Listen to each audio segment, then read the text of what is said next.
Fala moçada, bem-vindos ao canal Pensar Ciência e o tema da aula de hoje, formação de cores. Um tema muito recorrente, cai bastante no vestibular e faz parte do conteúdo de ótica dentro do seu curso de física. Bom, o que você precisa saber para poder entender e não cair em nenhuma pegadinha ou não cometer nenhum tipo de erro na hora de resolver um exercício sobre formação de cores? Primeiro você precisa saber que a cor com a qual o objeto é visualizado depende de dois fatores. São esses fatores: a luz que ilumina o objeto e o tipo de pigmento que foi misturado a ele durante o seu processo de produção. Por exemplo, nós temos aqui como quadro branco, representando a luz branca, um raio de luz que foi desenhado em preto, ok? Não tem jeito, né? Não ia dar para representar aqui isso com luz, com uma caneta branca, ninguém ia enxergar nada. Veja só, a luz branca atingiu essa superfície que foi pigmentada em azul. Agora, o que você precisa lembrar? Que a luz branca ela é composta por 7 frequências que aparecem em proporções parecidas e simultaneamente. Frequências que vão do vermelho ao violeta, passando pelo alaranjado, amarelo, verde, azul e anil, ok? Quando você recebe no fundo do seu olho, na sua retina, essas 7 cores simultaneamente, você tem a sensação de branco. Como é que isso funciona? Está aqui o seu olho, no fundo do olho você tem a retina, na retina você tem 3 receptores para cores. São cones para azul, para vermelho e para verde. Quando esses cones recebem essas 3 frequências em proporções parecidas e simultaneamente, eles a interpretam como branco, ok? Mas quem interpreta é o cérebro. Eles vão gerar um pulso elétrico, esse pulso elétrico é conduzido pelo nervo óptico até uma determinada região do cérebro e essa interpretação que o cérebro faz dá a você a sensação de estar vendo algo na cor branca. Bom, isso não precisa necessariamente acontecer com as 7 frequências. Isso pode acontecer com apenas 3 delas que estão associadas aos tipos de receptores que você tem. Lembra, quais são os receptores? Retina composta por 2 tipos de célula, cones e bastonetes. Bastonetes responsáveis pela sensação de contraste, claro e escuro, ou seja, os tons de cinza. Se nós só tivéssemos bastonetes no fundo do olho, veríamos o mundo em preto e branco. Os cones, responsáveis pela sensação das cores. Então você vai ter lá para os cones sensibilidade para azul, vermelho e verde. Se você receber as 3 simultaneamente, o pulso elétrico gerado vai fazer com que o seu cérebro interprete isso como branco. Mas professor, não precisava das 7? Na verdade, para o cérebro interpretar branco, basta essas 3 aqui, tá? Em proporções parecidas e com recepção simultânea. Agora, por que o nosso amigo aqui está recebendo só luz azul? Porque a caneta que fez esse traçado tem tinta pigmentada para azul. Olha, por que você vê esse plástico na cor azul? No seu processo de produção foi misturado um pigmento azul, ou seja, um composto químico que as suas moléculas têm a seguinte característica: ao receber essas 7 frequências, absorve 6 delas, vermelho, alaranjado, amarelo, verde, anil e violeta, e difunde, reflete, espalhando para o ambiente apenas uma. Qual? O azul. Então, o que você vê é justamente o que o pigmento não absorve.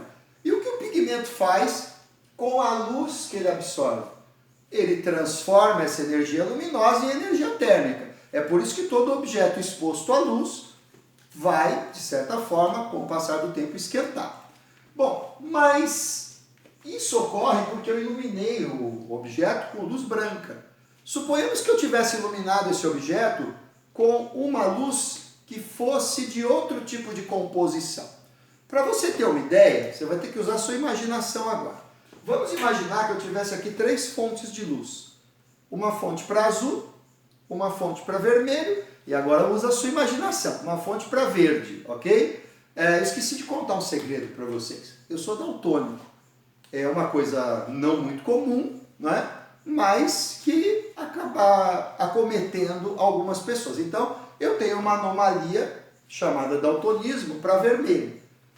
Mais tarde, nós vamos ter no nosso canal uma aula para falar só sobre daltonismo. Mas quem foi o louco que botou o daltônico para dar aula sobre formação de cores? Pessoal, fiquem tranquilos. Eu consigo explicar aquilo que eu não enxergo, ok? Muitas das cores que eu não enxergo, eu sei como se formam, então eu consigo passar para vocês como serão visualizadas as coisas que eu não sou capaz de enxergar. Isso não é um problema muito sério, embora acabe sendo para mim. Veja só, eu peguei uma fonte para azul, eu peguei uma fonte para vermelho e eu peguei uma fonte para verde. Para mim é fácil imaginar que isso aqui é verde, vocês estão vendo preto, né? Mas imagina que é verde. Esses 3 círculos vão se sobrepor em algumas regiões, de maneira que eu consegui sobrepor os 3 simultaneamente bem nesse pedaço. Então, se o meu cérebro recebe esse estímulo através do nervo óptico, que foi produzido pelas células da minha retina, ele vai interpretar este pedacinho como sendo visto na cor branca. Mas há outras regiões onde a sobreposição foi parcial, não foi total. Por exemplo, aqui só se sobrepuseram o verde e o vermelho. O meu cérebro, ao receber esse estímulo simultâneo, vai interpretar como amarelo. Aqui só se sobrepuseram o verde e o azul. O meu cérebro, ao receber esse estímulo, vai interpretar com um nome esquisito, é uma cor chamada ciano. Se você estiver mais próximo do azul, ele é um azul esverdeado. Se você estiver mais próximo do verde, ele é um verde azulado. Ok? Mas é uma cor com um nome esquisito. Não sei se você já ouviu falar esse nome. Aqui nós temos a sobreposição do azul com o vermelho. Essa sobreposição de azul com vermelho vai trazer para você a sensação... Já sei, roxo! Errou. Professor, eu já misturei guache azul e vermelho na minha aula de educação artística e deu roxo. Você misturou luzes, lembra? Fonte de luz azul, fonte de luz vermelha. Você na sua aula de educação artística misturou luzes ou misturou guache, pigmento? Se você misturar pigmento azul com pigmento vermelho, a característica refletiva desse pigmento resultante vai ser roxo. Já aviso que eu nunca enxerguei roxo na minha vida, porque eu tenho problemas com o vermelho, lembra? Eu sou daltônico. Mas vai ser roxo. Agora, se você misturar luz azul com luz vermelha, o que você vai ter vai ser uma cor chamada magenta, outro nome esquisito, né? Magenta é uma cor que é muito próxima de um lilás muito forte, assim, um rosa-choque, ok? Alguma coisa que, se você um dia tiver a oportunidade de fazer um experimento em laboratório, você vai lembrar dessas 2 referências que eu te passei. Bom, então, isto aqui é o que nós visualizamos dependendo do tipo de luz que a gente está recebendo. Só para você entender, tem um exemplo aqui para a gente resolver.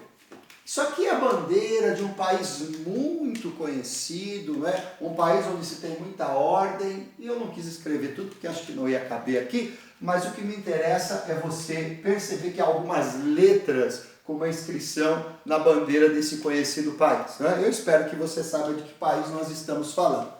E se você conhece esse país, você sabe que esta região aqui, quando iluminada por luz branca, ou seja, por essas 7 componentes, ela é vista na cor verde. Esta região onde nós temos um losango, por favor, não fala losangulo, tá errado, é losango, ok? Onde nós temos um losango é vista na cor amarela. Este círculo, ele é visto na cor azul. E esta faixa, ela é vista na cor branca. Depois eu tenho uma surpresa para falar para vocês com relação às letras. Tem muita gente que não sabe. Vejam só, vamos imaginar que eu não iluminei essa bandeira com luz branca. Eu iluminei a nossa bonita bandeira com luz ciano. Ora, o que é ciano? É uma composição sobrepondo azul com verde. Então, quais as componentes que eu vou ter aqui? Azul combinada com verde. Se eu combino azul com verde, Quando eu atinjo a região 1, que é amarela, veja, se esse pigmento é amarelo, ele só difunde por reflexão o quê? Amarelo. Tem amarelo aqui? Não, só tem azul com verde. Então, se isso aqui só difunde amarelo e eu não jogo amarelo nele, o que ele vai devolver para mim?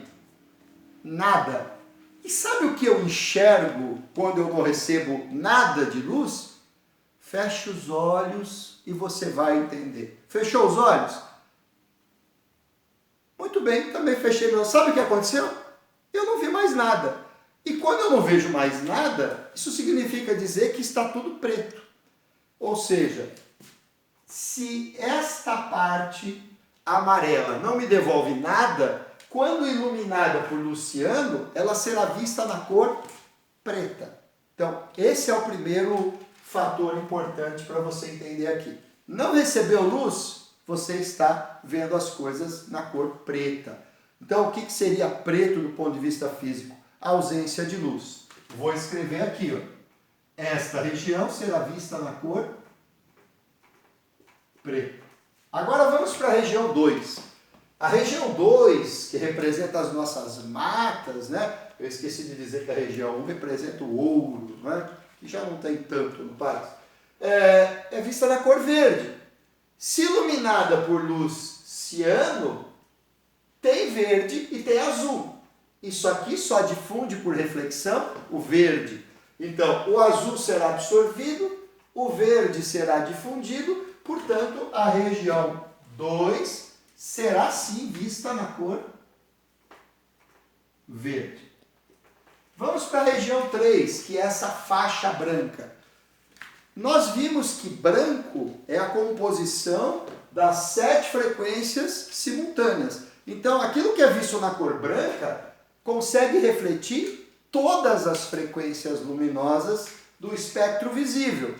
Se eu jogar azul com verde, esta região vai difundir azul com verde. Portanto, o que eu vou ver na faixa que normalmente é branca quando iluminada pela luz solar? Eu vou ver uma mistura das únicas componentes que eu tenho, azul com verde. Então eu vou ver ciano. Logo, a região 3 será vista na cor ciano. Estamos quase acabando, né? Agora a região 4. A região 4 representa o céu do nosso Brasil. Ela, quando iluminada por luz branca, é vista na cor azul, né? Muitos dizem até azul anil, mas enfim. Aqui eu tenho pigmentação que só reflete azul. Se eu jogar azul com verde, só o azul será refletido. Então, o globo da nossa bandeira, ou o círculo da nossa bandeira, melhor, né?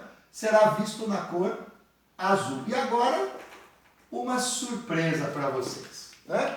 A surpresa é a seguinte: as letras estão grafadas na faixa em que cor? Muita gente responde que elas, independentemente da luz que jogue, serão vistas na cor preta, estão grafadas na cor preta. Mas se você olhar a bandeira com atenção, eu tenho certeza que terminando essa aula, você vai entrar na web e vai procurar a bandeira do Brasil para conferir se o que eu estou falando é uma besteira ou não. Essas letras estão escritas na cor verde, elas não estão escritas na cor preta. Você vai ficar tão surpreso quanto eu fiquei um dia na minha vida, quando talvez fosse até mais jovem que você. Se elas estão grafadas na cor verde, ao receber esse ano, vão receber uma combinação de azul com verde, mas elas difundem o verde por reflexão. Então, as letras continuarão sendo vistas na cor verde. E com isso, você consegue determinar para uma iluminação ciano todas as novas cores da bandeira do Brasil. Ou seja, verde, preto, azul, ciano e verde, ok? Não necessariamente na mesma ordem. Queridos, se vocês gostaram da aula, se vocês acharam que conseguiram aprender alguma coisa legal nesse período, podem se inscrever no canal, podem dar um like e nós aguardamos vocês no próximo programa com mais um tema referente à ciência. Até a próxima!